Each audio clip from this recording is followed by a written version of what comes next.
Hi everyone, it's Michelle and welcome to my channel, Kansas Girl 1969.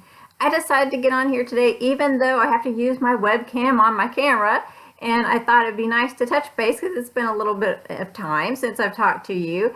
And I was tagged by Gina Pearson, hi Gina, to do a tag video, and hers was called 30 Random Facts About Me, I think, but I don't like to film long videos, and so I'm not going to talk about 30 random facts. I'm going to maybe talk about a dozen, but I thought this would be fun, and so if you're interested in hearing a little bit more about me, just stay tuned.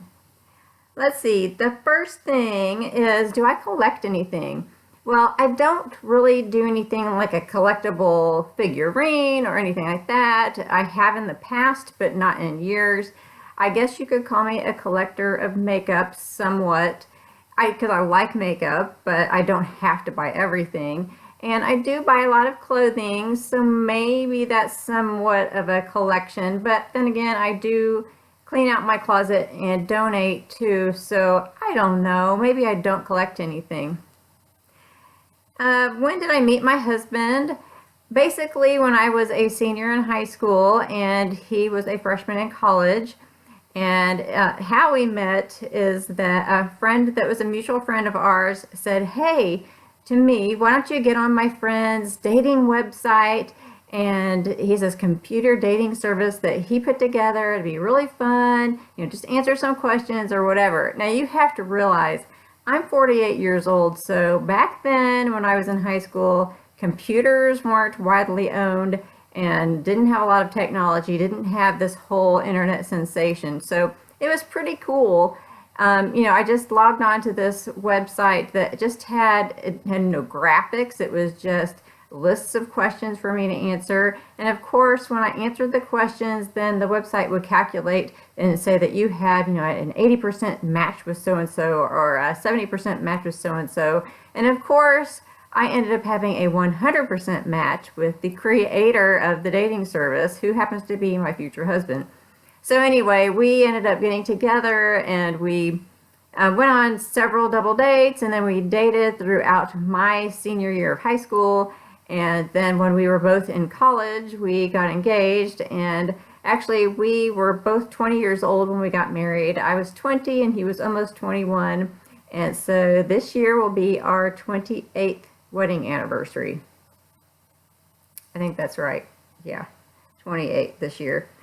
As far as health goes, I'm not going to speak a lot about my health, but you might find it interesting if you don't already know that I get chronic migraines, and I have since I was a teenager. And at this point I have seen a specialist that is a neurologist that specializes in migraines at the Mayo Clinic, and I've been seeing this doctor since 2006, and right now I'm seeing him every 3 months, and he gives me Botox injections all over my head, forehead, temples, back of my head, down my neck, in my jaw, and then I'm also taking daily meds to try to prevent the migraines from happening. Yet they still happen, but I am doing a lot better with him than with any other doctor in the past. So that's the thing that affects me quite a bit. Let's see, as far as jobs go, now I'm not going to talk to you about what I do now, but something I think that is interesting is that when I was in college, it was my second job that I ever had besides babysitting. So I babysat for a long time, and then I worked in a used bookstore for my very first job. And then my second job was working in a department store, and I was the mannequin dresser. Yeah, really. So that was my main job, to change out the clothing on the mannequins, and then they had 2 storefront windows, and they asked me to decorate those, and sometimes I had help with that. I really did not know what I was doing, but it was a lot of fun to do that, to dress the mannequins. And I remember one time I had taken the arms off of a mannequin, because you needed to do that most of the time to get the clothes off and to redress the mannequin, and I had a permanent marker with me because I was doing something, I can't remember what. I turned around and I looked down, and there was a little kid that has been there shopping with his mom, probably a 3-year-old kid, that had grabbed my permanent marker and was scribbling on the mannequin's arm. And I know those things are so expensive. I was so scared. I grabbed that marker away from that kid, and then I took the arm and took it in the back and tried to clean it up as best I could. I could not get all of the ink off. I didn't confess to my boss that had happened. I just put the clothing on the mannequin and hoped that would never be discovered, and nobody ever called me out on it, so I guess it was okay. But I tried to clean it the best I could and got most of it off, but still, it was really scary because I knew those things were very expensive and I didn't make much money, so I didn't want to get fired and I didn't want to have to pay for that. That's terrible, isn't it? And have you ever seen that movie Mannequin? I can't remember what it was called. It was called Mannequin back in the 1980s. So I thought that was a great movie because I was one of those girls that dressed the mannequins. I wasn't the mannequin, but I was the one that dressed them. As far as driving goes, yes, I have a driver's license and I have for years, but guess what? I completely failed my first driving test. Not the written part of it, but the actual driving behind the wheel and having somebody in the car observe with me. I was mortified. At the end of it, this instructor said, "You know you missed 2 yield signs, don't you?" And I said, "No, what yield signs?"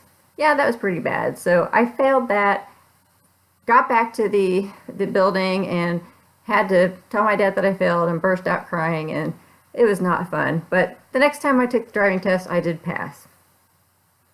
How many states have I visited? Well, I have counted up, and I can count at least 22 states that in the U.S. that I have been through or visited. And as far as other countries go, I've been on quite a few Caribbean cruises, and so I've been to Mexico and Jamaica and places that those standard cruises go to. I've also been to Canada, and that was beautiful. I love Canada. I would love to go back. Another place that I love that is actually a state is Alaska. That was beautiful too. I don't think I'd want to live there, but that was beautiful. And I have been to Hawaii once. Does anything drive me nuts? How about this? When you are permitted to turn right on red and the person in front of you has their right turn signal on and they are the first person waiting at the red light, and if they will not turn until the light turns green. That's something that drives me a little nuts. I guess the last thing that I'll say about me, there's a question about whether or not you like to cook. I kind of like to cook. I used to like it more than I do now. When I have a lot of free time, I do like to cook, but my younger son tells me that I'm not really that great at cooking meat, and it's probably because I don't like meat very much, but he says that I am a fabulous baker. I bake quick breads and desserts and stuff like that. Not very often, but he says that that's my specialty. So I would agree. I think I'm pretty good at that. Well, that's about it for random facts about me. If you want to do a video like this and just give out some random facts, please do it. It's kind of fun sometimes to get to know people a little bit better that way. Well, I hope you all have a fantastic week. Hopefully you have warm weather and rain if you want it, sunny if you've had enough rain, and I will talk to you again really soon. Bye.